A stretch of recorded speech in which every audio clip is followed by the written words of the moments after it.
2월 24일 화요일입니다. 오늘 우리에게 주시는 하나님의 말씀은 사무엘하 8장 9절로부터 18절까지 말씀입니다. 하맛 왕 도이가 다윗이 하달에셀에 온 군대를 쳐서 무찔렀다 함을 듣고 도이가 그의 아들 요람을 보내 다윗 왕에게 문안하고 축복하게 하니 이는 하달에셀이 도이와 더불어 전쟁이 있던 터에 다윗이 하달에셀을 쳐서 무찌름이라. 요람이 은그릇과 금그릇과 녹그릇을 가지고 온지라. 다윗이 그것도 여호와께 드리되 그가 정복한 모든 나라에서 얻은 은금 곧 아람과 모압과 암몬 자손과 블레셋 사람과 아말렉에게서 얻은 것들과 소바 왕 르홉의 아들 하닷에셀에게서 노력한 것과 같이 드리니라. 다윗이 소돔 골짜기에서 에돔 사람 18,000명을 쳐 죽이고 돌아와서 명성을 떨치니라. 다윗이 에돔에 수비대를 두되 온 애굽에 수비대를 두니 에돔 사람이 다 다윗의 종이 되니라.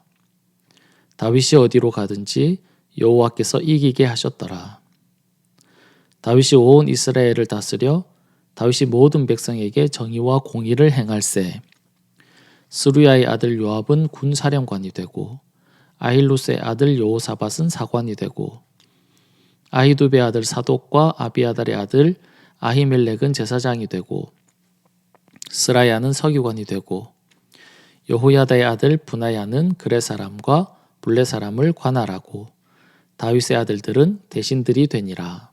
아멘. 사무엘하 7장에서 하나님은 다윗과 언약을 맺으십니다. 우리가 흔히 다윗 언약이라고 부르던 약속입니다. 하나님을 위해 성전 짓기를 원했던 다윗에게 하나님은 도리어 다윗의 후손이 대대로 왕위에 앉으며 그 나라가 영원할 것을 약속해 주셨습니다. 이 언약은 단지 다윗 개인에게 주신 축복이 아니라 장차 오실 메시아에 대한 약속이었습니다. 우리는 이 다윗의 언약이 예수 그리스도를 통하여 성취되었음을 알고 있습니다. 마태복음 1장에서 다윗의 후손으로 예수 그리스도를 보내셨습니다. 그리고 그의 나라가 영원하다는 것을 알고 있습니다. 다윗의 왕권은 일시적이었지만 그리스도의 나라는 영원합니다. 이 다윗 언약 이후에 사무엘하 8장에서는 다윗이 전쟁하는 내용이 기록되어 있습니다. 블레셋, 모압, 소바, 아람, 에돔 총 5개의 나라와 싸워 승리를 얻게 됩니다. 사무엘하 8장 1절에서 8절까지는 블레셋, 모압, 소바, 아람과의 전쟁 이야기를 다루고 있고 오늘 본문에서는 하맛 왕 도이가 아들을 보내 다윗을 만난 이야기와 에돔과의 전쟁을 다룹니다. 9절과 10절을 보시면 하맛 왕 도이가 다윗이 하달에셀에 온 군대를 쳐서 무찔렀다 함을 듣고 도이가 그의 아들 요람을 보내 다윗 왕에게 문안하고 축복하게 하니 이는 하달에셀이 도이와 더불어 전쟁이 있던 터에 다윗이 하달에셀을 쳐서 무찌름이라. 요람이 은그릇과 금그릇과 녹그릇을 가지고 온지라. 하맛 왕 도이와의 전쟁을 한 것이 아니라 하맛 왕 도이는 소바 왕 하달에셀과 오랫동안 전쟁 관계에 있었는데 다윗이 소바 왕 하달에셀을 무찌르자 도이의 아들 요람이 은그릇과 금그릇과 녹그릇을 가지고 왔다는 것입니다. 이 부분을 학자들은 화친을 맺으러 왔다고 봅니다. 다윗이 전쟁에서 계속 승리하자 위협을 느낀 하맛 왕은 전쟁을 치르기 전에 막대한 보물을 바쳐 속국으로 인정함으로 안전을 보장받으려고 했습니다. 13절에는 에돔과의 전쟁을 기록하고 있습니다. 계속되는 전쟁 이야기는 마치 여호수아서를 읽는 기분을 들게 합니다. 여호수아 9장을 보면 기브온 민족이 꾀를 내어서 이스라엘과 화친을 맺듯이 오늘 본문에서는 하맛 왕 도이가 다윗과 화친을 맺습니다. 하나님께서 약속하신 땅에 들어간 이스라엘이 그곳에 살고 있던 족속들과 전쟁한 것처럼 다윗이 지금 그렇게 하고 있는 것 같습니다. 다윗이 주변 동서남북 사방의 적을 복속시키고 온 나라를 다스리는데 어떻게 다스렸다고 말씀하고 있냐면 15절입니다. 다윗이 온 이스라엘을 다스려 다윗이 모든 백성에게 정의와 공의를 행할세. 정의와 공의로 나라를 다스렸습니다. 정의와 공의는 하나님 나라의 통치 방식입니다. 다윗은 주변 나라를 점령해서 하나님의 나라, 정의와 공의로 다스리는 나라로 바꾸어 가고 있습니다. 하나님의 전쟁을 다윗이 하는 중입니다. 하나님의 나라는 그냥 이루어지지 않습니다. 전쟁이라는 수고와 헌신이 있어야 한다는 것을 보여주고 있습니다. 전쟁이라는 대가를 치루어 얻은 것입니다. 그렇다면 우리는 어떤 대가를 치러 하나님의 나라를 세울 수 있을까요? 주일에 목사님께서 말씀하셨던 것처럼 섬김의 대가를 지불하는 것입니다. 우리 주님이 그렇게 하셨잖아요. 힘으로 만들어가는 나라가 아닙니다. 사랑과 섬김으로 하나님의 나라를 보여줘야 합니다. 참으로 고달픈 일이지요. 힘겨운 싸움입니다.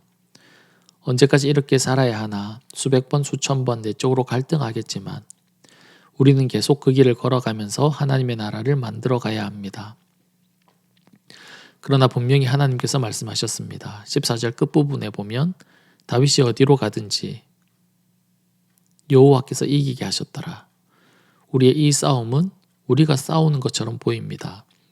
그래서 좌절하고 낙심할 때도 있지만 하나님께서 도우시는 싸움이라는 것을 기억할 수 있기를 바랍니다. 16에서 18절에서는 나라의 내적인 정비를 어떻게 하고 있는지를 보여줍니다. 각 사람의 능력에 맞게 요압은 군사령관으로, 여호사밧은 사관으로, 사독과 아히멜렉은 제사장으로, 스라야는 서기관으로, 다윗의 아들들은 대신이 되었습니다.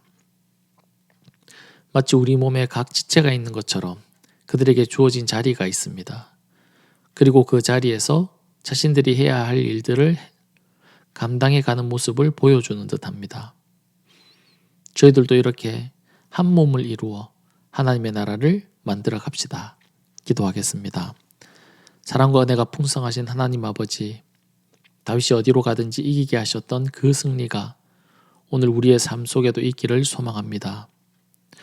우리가 마주한 삶의 전쟁터가 아무리 험난할지라도 승리의 조건이 내 실력이 아닌 하나님의 손에 있음을 고백하게 하옵소서.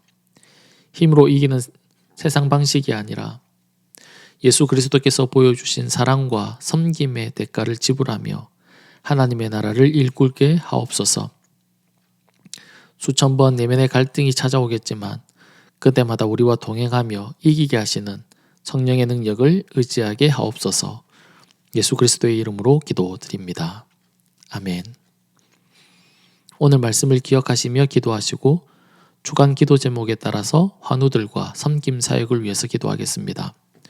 우리 교회 환우들과 연약한 성도들을 위해 기도해 주시고 기쁨으로 섬기는 교회가 될 수 있도록 모든 섬김을 통하여 세상의 소망이 되는 교회가 될 수 있도록 그리고 무슬림을 위한 기도운동, 오늘은 서아시아의 하자라족을 위해서 기도하겠습니다. 하자라족이 자신들의 언어인 하자라기어로 성경을 접할 수 있도록 하자라기어로 된 기독교 미디어 자료가 이란과 아프가니스탄 전역에 널리 퍼지도록 카심과 같은 신자들이 가족과 친구들에게 예수님의 기쁨의 소식을 담대히 전할 수 있도록 다 같이 합심해서 기도하겠습니다.